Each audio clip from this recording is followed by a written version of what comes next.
Well, thanks for staying with us. The former Super Eagles players have described the national leader of the All Progressives Congress and presidential aspirant Bola Tinubu as a forthright politician who has contributed immensely to the development of democracy and grassroots sports in Nigeria. They made this known during a courtesy visit to Asiwaju Bola Tinubu in Lagos, where they declared their support for his presidential ambition. Ola Awakon reports. It was more like a reunion for these ex-Super Eagles internationals. It is the first time in a long while that these soccer legends are converging on Lagos in this large number. And the mission is to celebrate the national leader of the APC and 2023 presidential aspirant, Asiwaju Bola Tinubu. The ex-internationals, some of whom flew into the country to pay him this visit ahead of his 70th birthday, describe him as a true leader of leaders who has done a lot for the development of grassroots soccer in the country. For Kanu Nwankwo, Asiwaju Tinubu's support for his Heart Foundation has made it possible for hundreds of Nigerians to be given hope again. He gave us 5 million, and that 5 million is what started Kanu Foundation today. And Kanu Foundation have operated 595 open heart operation Nigerians everywhere, from the south, north, east, and west. You are the reason why I call Lagos home. You're the reason we are so comfortable in Lagos. And for me, you're the leader of all leaders. They say they are ready to support Asiwaju Tinubu's lifelong ambition. We all are here to celebrate you, to support you as our incoming president of the Federal Republic of Nigeria. Given the courtesy visit by these ex-internationals, Asiwaju Bola Tinubu says he would continue to celebrate the heroic deeds of these former Super Eagles players. So the foreigners of this nation. Taribu West prayed fervently for Tinubu's presidential aspiration. We command Ahmed Bola Tinubu name right now to stand in that throne of the presidency of this nation. Yeah. One of the reasons of this convergence is for a novelty march organized by the Tinubu Support Group and Lagos State government. They are our own unrewarded talent, and we must try as hard as possible to change things for the better. And I promise I'll do that, given the opportunity.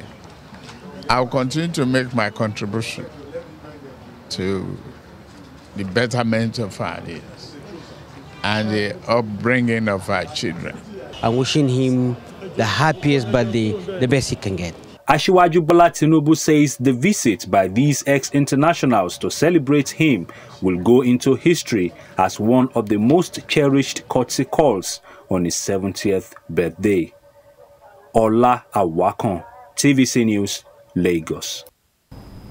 We're still talking politics. Some concerned youths in the All Progressives Congress have declared that having the National Youth Directorate office will help bridge the gap between the young and the old in the political space.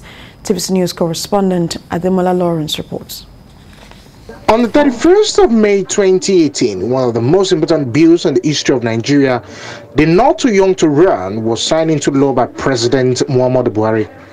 Since it was signed into law, some Nigerian youths have declared interest to run for political offices in the country, as well as party positions, most especially in the ruling All Progressive Congress APC. It is very important because that is the directorate that ensures that young people participate in party activities, government activities, without necessarily knowing one godfather or the other within the party.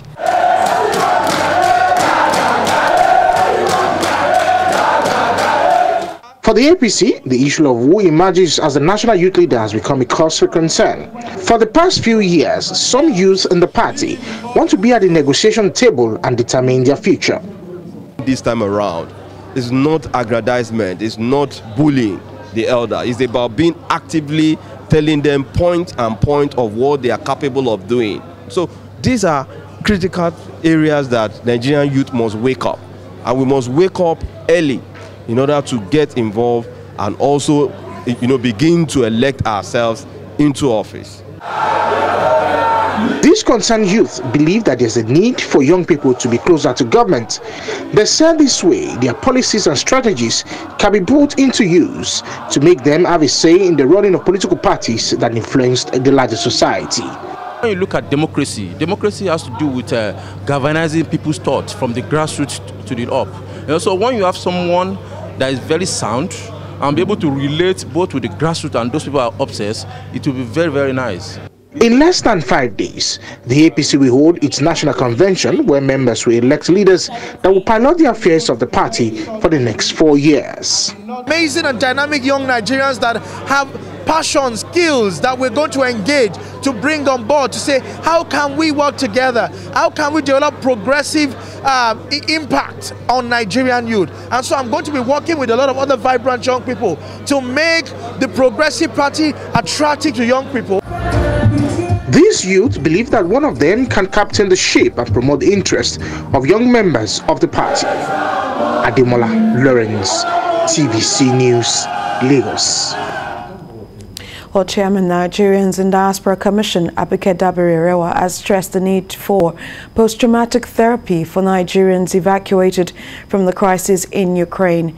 While receiving the American Society of Safety Professionals in Abuja, Ms. Dabiri-Arewa urged the professional body to remain agents of change, uplifting and fostering Nigeria's global image. President of the American Society of Safety Professionals, Nigerian chapter SHEHU KABIR, disclosed that the organization is willing to volunteer in reintegrating Nigerian returnees. Then we had a lot of diaspora groups and associations all over the world. So all you just need to do after all this is done, we can link you up with them and then they get to know more about your association. And like you said, safety is for everybody. Everybody needs it. It's part of our daily life. So I think it's something everybody should be involved in. So wherever you are, whether it's in Dubai or Saudi or Liberia, during COVID-19, we actually got a group of the diaspora together and they gave equipment worth almost over 50 million naira. PPEs to every state of Nigeria. So that's what we try to do, partnership, volunteerism, giving back to your country and your society. A lot of Nigerians that are in diaspora are willing to communicate with us and also interact and network.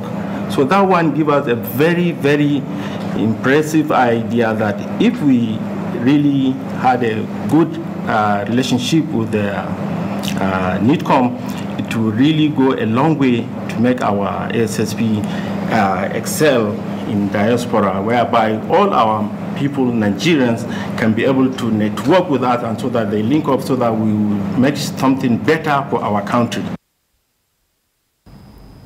On to sports now. London side Arsenal bounced back from loss to Liverpool with a 1-0 away win against Aston Villa in the English Premier League. The only goal scored in the 30th minute by Bukayo Saka has strengthened the Gunners' top 4 hopes in the EPL. They now have 54 points in 4th position, 5 behind a 3rd placed Chelsea and 4 ahead 5th placed Manchester United. While owners of Major League Baseball team, the Chicago Cubs, among many groups and consortiums, will meet the deadline to submit bids to buy English Premier League club Chelsea. Well, a consortium which has President of the World Athletics Federation, Sebastian Coe, and another group led by British property investor Nick Candy also met the deadline to buy the club, which closed at 10 p.m. on Friday. Well, that's the news this hour. To join us at 10 for more news updates. Thanks for watching.